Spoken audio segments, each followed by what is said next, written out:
Russell Vought, you remember him, the former White House budget director under President Trump. Russell, always good to have you. You were warning about this, Russell, about where we were headed, and you were not in the camp that said inflation would be a transitory development. But now it appears it's not even in a ending anytime soon development. I think that's what's really rattling the markets today, that the Federal Reserve's going to have to keep aggressively raising rates a lot longer, maybe a lot higher than we earlier thought. Where do you see this going? I don't see it changing anytime soon, and that's because, one of the things I've been focused on very singularly is looking at the shelter index, the shilling index, which has been upwards of 18 or 20%, and that's such a huge portion of the CPI index, and those things take a long time to get factored in to the CPI index just because of the way that, one-year rental agreements play out. And so we knew this was coming, and I think the market's starting to awaken to it. I think the Fed is awakening to it in the sense that their hope had been that they could just raise to about 4% and inflation would come down and that would be the end of the pain. And I don't think that's the case. I think they're going to have to raise beyond that, or at least sustain it longer.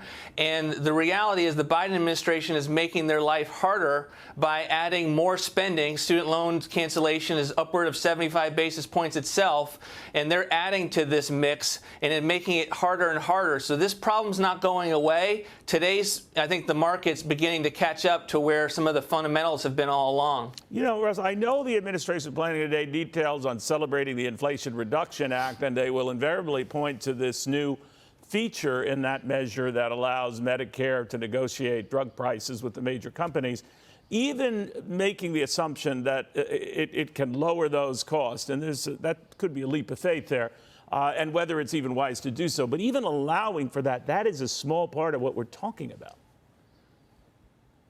Yeah, there was an analysis today by the people who support the Inflation Reduction Act, and I don't, but they said that Biden has put forward $5 trillion of spending since the beginning of his administration, and then they were able to show somewhere in the neighborhood of $100 billion if you include the extension of Obamacare subsidies beyond what CBO does, in reverse to that. And so, I don't think it's going to reduce inflation at all. I think it's an actual spender. And so, they don't have a record in the Biden administration of actually reducing the deficit. And so all they can do is go out there and either pivot, which they're not going to do, or lie to the American people. And it's a bad place to be, but that's the one of their own choosing. So, you always hope that growth can mitigate a lot of the damage and absolve a lot of those on Capitol Hill from doing anything approaching budgetary discipline, whether on the right or the left.